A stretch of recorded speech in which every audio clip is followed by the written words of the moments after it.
Arrête de vouloir sauver tout le monde, surtout si personne ne t'a demandé de le faire.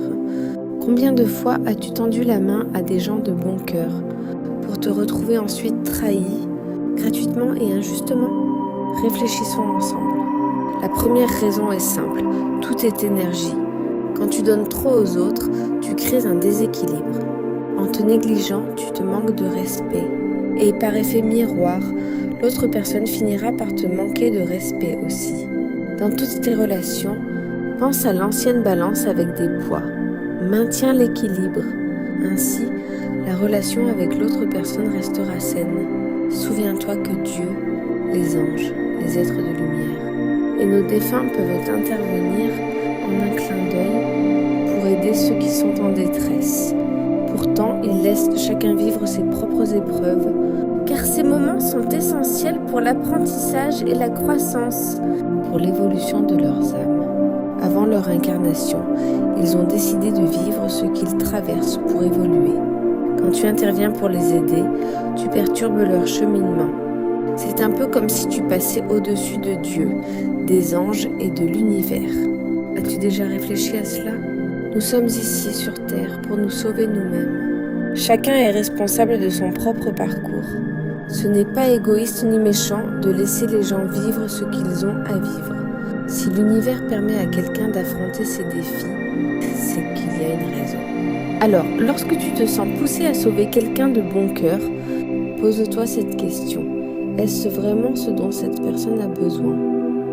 Certaines personnes, même si cela paraît paradoxal, peuvent trouver un certain confort dans leur maladie.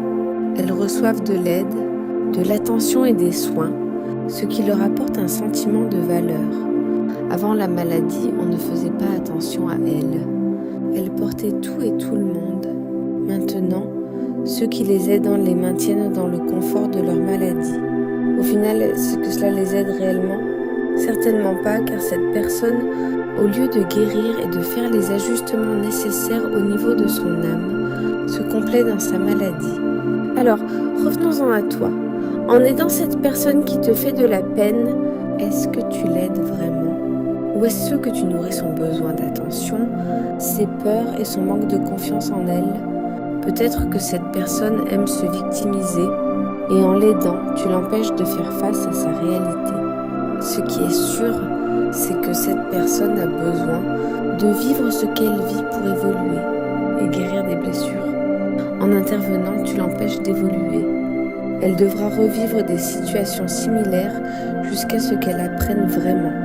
Psychologiquement, le syndrome du sauveur peut être lié à plusieurs dynamiques. Cela peut indiquer une faible estime de soi, où l'on ressent le besoin d'être utile pour se sentir valorisé. Il peut également s'agir d'une peur de l'abandon. En sauvant les autres, on espère maintenir des liens affectifs et éviter d'être rejeté. De plus, cela peut être un mécanisme de défense pour éviter de faire face à ses propres problèmes ou émotions douloureuses. En se concentrant sur les autres, on évite de se confronter à ses propres blessures. C'est pourquoi quand tu aides quelqu'un avec ce syndrome du sauveur, cela se retourne souvent contre toi. Arrête, choisis. De respecter ton propre chemin et de laisser les autres trouver le leur. Ta lumière est précieuse et mérite d'être préservée.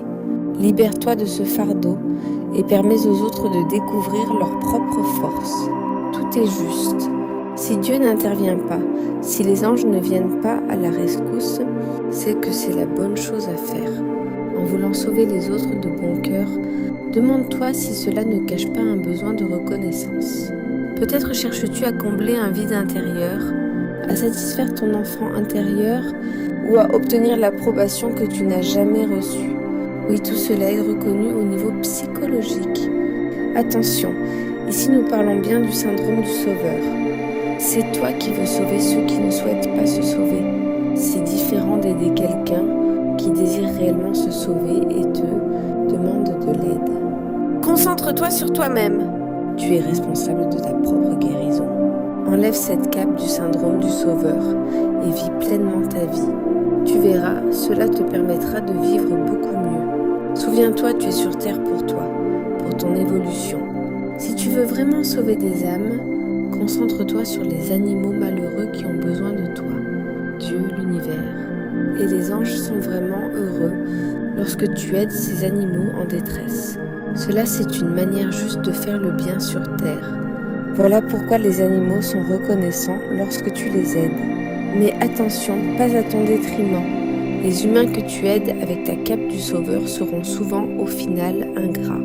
N'oublie jamais, ta véritable force réside dans ta capacité à te sauver toi-même et à inspirer les autres à faire de même.